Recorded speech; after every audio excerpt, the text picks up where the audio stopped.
Hey everybody, how's it going? Danny Soleil here, aka Travel Man Dan, aka Reading Man Dan, and welcome to day 59 of my 75 hard journey.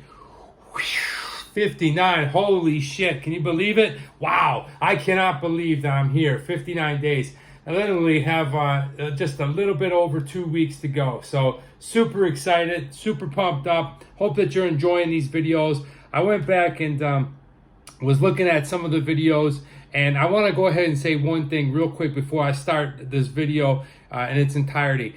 I am about 10 days behind comments, so if you left a comment, don't worry, I'm going to return an answer. I've just been so swamped with everything, so hang tight with me. I always answer back every single comment here on YouTube, so I will go back and usually, you know, every 3-4 days get to them, but I've let myself go a little bit, so I will be answering all comments tomorrow. I blocked some time out. I'm going to go ahead and make up. Not that I have hundreds of comments, but, you know, I still like to go ahead and interact. That's the fun part for me. So if you left a comment over the last 12 days, don't worry. I'll be getting back to you.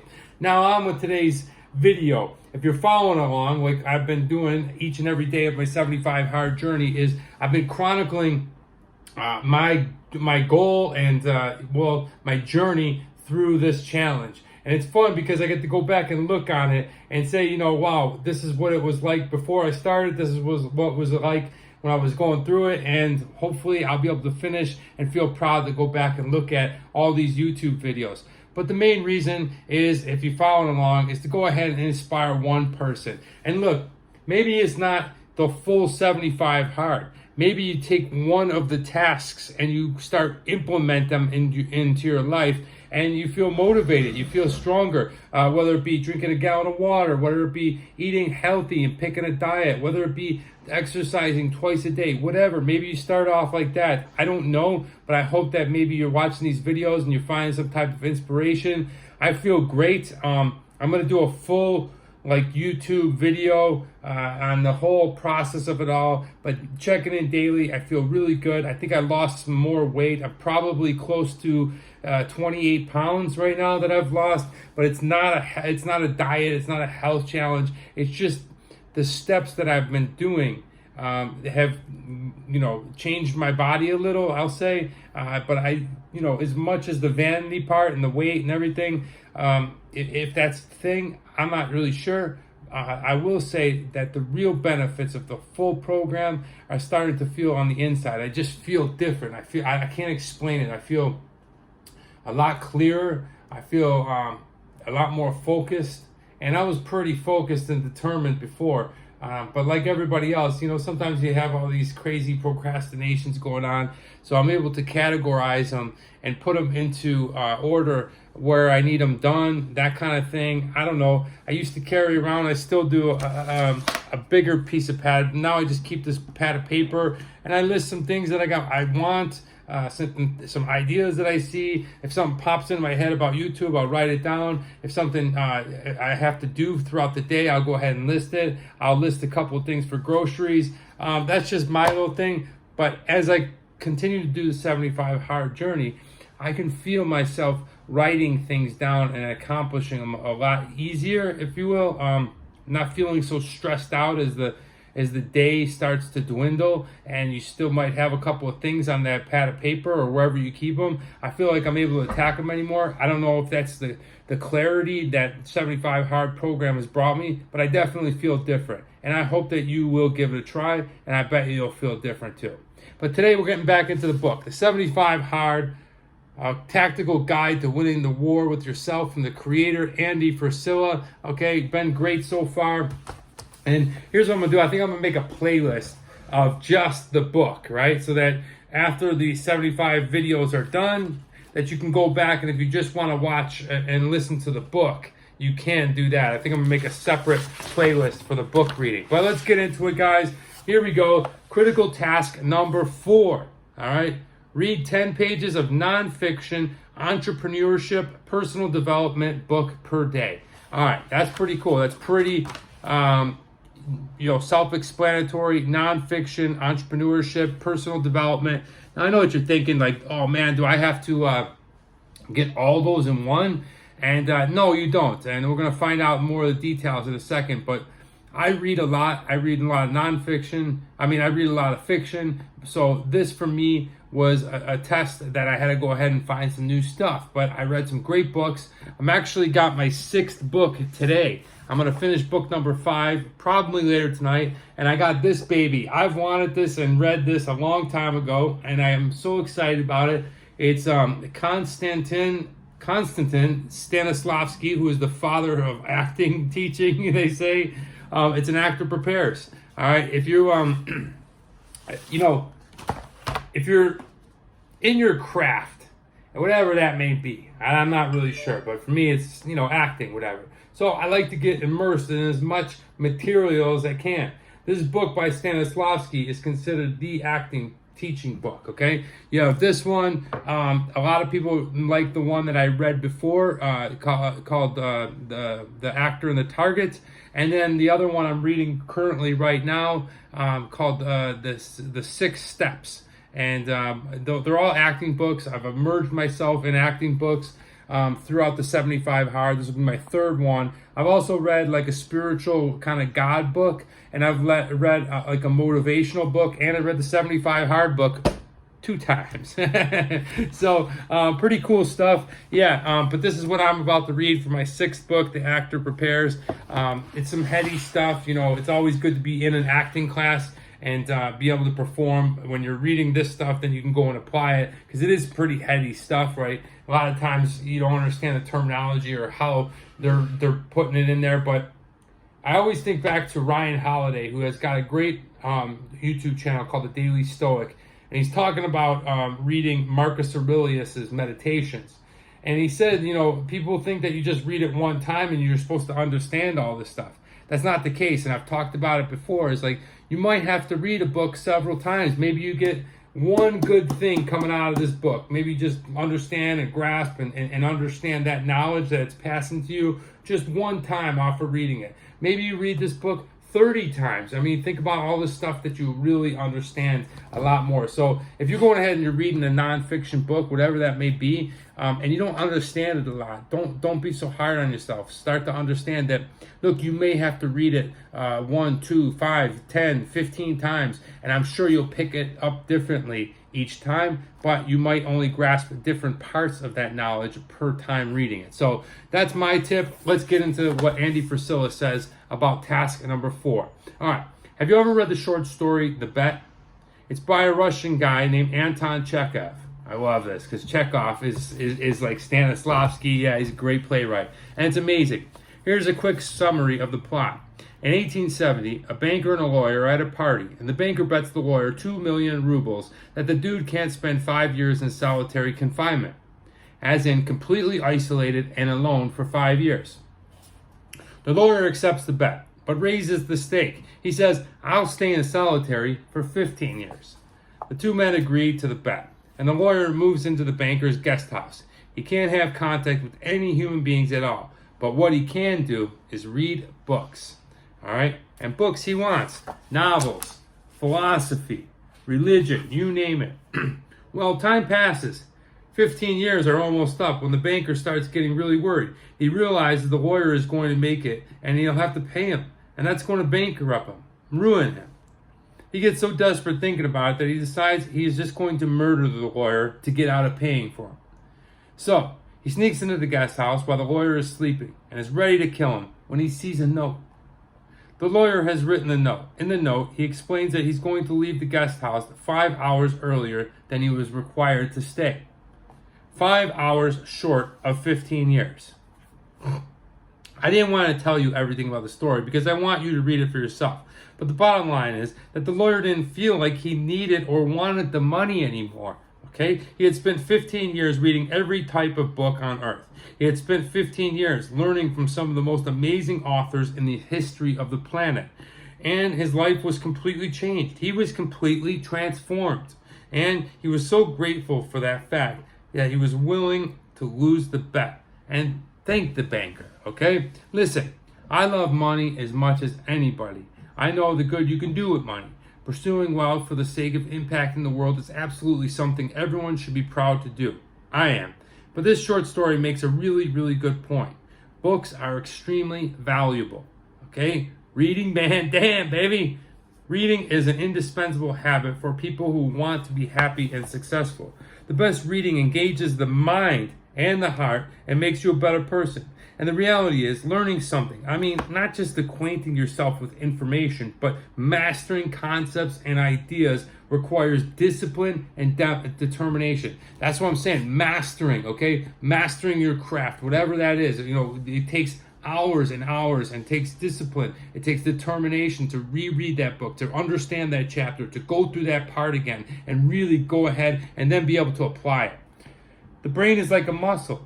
And just like any muscle, it gets tired when you work it. But when you work it, it grows. So, if you're truly committed to educating yourself more and more every day, that will, by necessity, demand that you will become more focused, disciplined, and persistent. If you're really committed to being a lifelong learner, it would be absolutely necessary to develop mental toughness. I love that. Lifelong learner. I love that stuff. So, that's why I've made reading critical task number 3 of 75 Hard. Every day you are required to read 10 pages of a nonfiction, entrepreneurship, personal development book. And let me unpack this for you so there's just no misunderstanding. All right, listen up, everybody. Nonfiction, entrepreneurship, personal development means the following. First and foremost, you can't read a novel. You can't read a collection of poetry or short stories. Those types of books are valuable, but they have their place. But what we're zeroing in on this task is literature that is literally, specifically designed to help develop yourself professionally or personally. Books that will make you a smarter, better person. Example of great books of entrepreneurship would include titles like Crush It by Gary Vaynerchuk, The Purple Cow by Seth Godin, Building a Story Brand by Donald Miller. Examples of great books on self-development would include titles like The Lombardi Rules by Vince Lombardi, The Magic of Thinking Big by David Schwartz, Relentless by Tim Grover. And by the way, if you want a full list of my book recommendations, go to andyfrisilla.com/badass books. All right. You can also read articles you also can't read articles from a magazine or hop on the internet and read the daily post of your favorite blogger. You can use a Kindle or Nook or some other reader, but you have to be reading a book. 10 pages a day, not 8, not 9, 10 full pages. Common sense alert. I'm also assuming you understand that the book needs to be printed in traditional format with approximately 200 to 300 words a page. And if you're reading 10 pages of a book that has 5 words on each page, it is printed in a 100-point font, it is a coloring book or a kid's book. So, recap. Read 10 pages of nonfiction, entrepreneur, personal development book every day for 75 days straight. 2, whatever book you begin to read, you need to finish it. Okay, then you can move on to another one. As a general rule of thumb, it's not bad to be reading several books at once. But for 75 Hard, I want you to focus on one until you are finished. So it's important to do a little legwork and be fairly certain that 1, you're going to get a lot out of it. 2, you're actually going to enjoy reading it. But regardless, once you commit to starting the book, you have to finish it. When you do, you can move on to the next one. I know what you mean, man. Like, listen, I've been waiting for this book for a long time. I ordered it a couple weeks ago. I've been waiting for it. It's finally here. I want to start it tonight. I cannot. I have to finish my other book. Now, luckily, the other book's about to finish. But there was another book that I read, and it was very, very hard and difficult, and I didn't understand a lot of the things, and I wanted to put it down. I wanted to just push it away, find a different book. I didn't. I pushed on through. Now, I don't know how much value I got out of it. I definitely think I got a couple of things, but it was hard, man. But the whole thing about being determined and driving through, and when things get tough, having the mental toughness to go forge on through and continue. That's what this whole thing is about. It's very easy to put down the book, say, fuck it, I don't want to read this book, I want to read something else. No, I pushed on through and I read it. And, honestly, that's a small win. That's a small win within the 75 Hard Challenge. All right, number 3. You cannot fulfill the requirement by listening to audiobooks.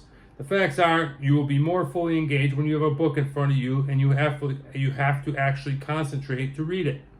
Listening to audiobooks is something that allows you to multitask. And for the nature and purposes of 75 Hard, it's considered cheating. Don't do it. But Andy, I learn better through listening. That's just justifying an easier path, okay? which we are going to put an end to forever for the next 75 days. Okay, perfectly said. Just making an easier path. We want the tough road. All right. As you progress through 75 hours and experience so many changes and improvements, I guarantee you that adding your knowledge through reading every day will end up being one of the most satisfying aspects of the program. Couldn't agree more. 4, those who aren't used to reading that much on a regular basis, it'll be a little bit of a chore at first. But I promise you, on some level, you'll end up feeling like the lawyer in Chekhov's short story. You'll feel transformed. You'll feel grateful. Bet on it. I definitely agree with you. Now, I like to read. I'm reading Mandan, for crying out loud. So for me, it wasn't that hard, but it's still a hard task to do. It's very hard for other people. So, hang in there, continue doing it. Make sure if you're reading a lot, you got your water. Stay hydrated while you're reading. All right, what I did. I'll be straight with you. Reading 10 pages a day was easy for me because I'm a reader. Anyway, I always read 10 pages. So that was not something that was hard for me. The truth is, I'm a slow reader, but it was easy for me to get 10 pages in. So this requirement was not a challenge for me. I'm not trying to brag about it. I'm just being honest. As I progressed through 75 hard, sometimes I knocked out the reading in my business partner's, Chris's office, sitting in my chair. Sometimes I did it at home, by the pool. Sometimes I started out my day by reading. There's really no best time to do it. It's whatever works for you. Just be sure to choose a time you're going to be awake and alert and can really process what you're learning. Speaking of processing, one thing I want to point out is that reading well doesn't mean that you have to retain every bit of information. I think this was what I was just saying. Hardly. Sometimes I'll read a whole book and only remember one paragraph of information or insight. Okay? But that one paragraph can be life-changing. So I tell everyone to always be looking for that one paragraph, that one silver bullet, right, of truth that can take you to improve your life or your business. I will say that reading well does mean being an active reader. Most people are passive readers. They just kick back, skim the page, look at their phone, turn the page, and eventually finish the book. No good. Instead, you want to be an active reader, which means you remove all the distractions to lock in when you're reading and you take notes. If you're reading a traditional print book, you highlight key thoughts, write notes in the margin, do anything else that helps you actively engage in the material. If you're using a Kindle, that device has cool, nice note-taking features to use them. Yeah, definitely. I started doing that with my Kindle when I read, this will be the second book on the Kindle, and you can just press things and underline them and highlight them, and you can kind of take notes. I'll definitely be taking a lot of notes with this book. I took notes with The Actor and the Target. I think that for me it works best if I underline, highlight, earmark, write things in the margin, and then I can go back and transfer it. But however it works for you, that's definitely a really key suggestion. I'm such an active reader that when I'm done cutting the key points from a book, I'll actually create a notepad file on my iPhone, and input the information so that I can keep it permanently. That's pretty cool. Then from time to time, I can go back and review what I've read to bulk on my knowledge and understanding. And a lot of times this sparks new ideas later that I end up finding useful in my life and business that I didn't pick up the first time though. The bottom line is that you shouldn't be just reading for the sake of reading. You should just be turning the page. You shouldn't be just turning the page to punch the ticket and meet the daily requirement. You want your reading to actually help you become a better person, build a better business, and live a better life. All right, that is awesome. All right, tomorrow we're going to read another chapter, The Progress Picture. But guys, I hope you guys like this one. That was a cool thing, all right? I like that he put in there a lot of good stuff. And, we all know reading is good. I mean, think about the way that the world has evolved over the years. Way before the TV, and I guess even probably the radio, there was books, right?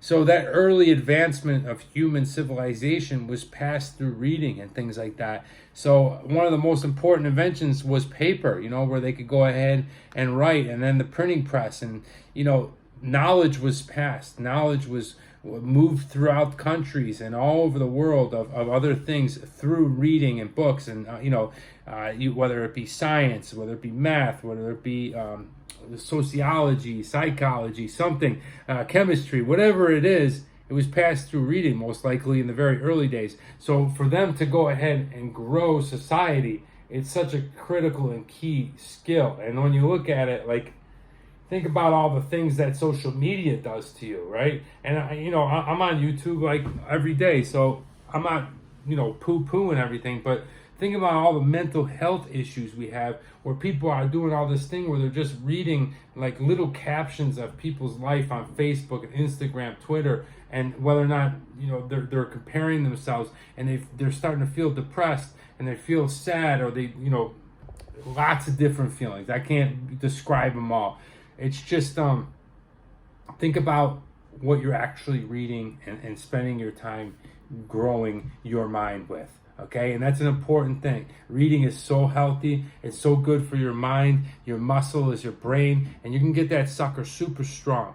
So that's why I love task number 4. Thank you so much for stopping by and watching this video. I really appreciate it. Let me know what you're reading down below. I'd love to hear from you. I look back on these videos. It's going to be so cool to see. I hope I can finish. I feel strong, but I wish I had a bunch of videos of when I was younger. And now I look at it, and like when I'm an older man, I'll be able to look back and really just kind of watch what my life, what I was doing during my life. That's an easy way to say it. So I hope that you enjoyed it. I hope you found some value, maybe some entertainment, learned some stuff, all that good things, and appreciate it. Hopefully I inspire at least one single person. If that's you, please put it down in the comments. Let me know your starting journey. I'd really appreciate that. And thank you so much. I'm Danny Salate, aka Travel Man Dan, aka Reading Man Dan. And remember, it's a big world out there. Make sure you see every bit of it.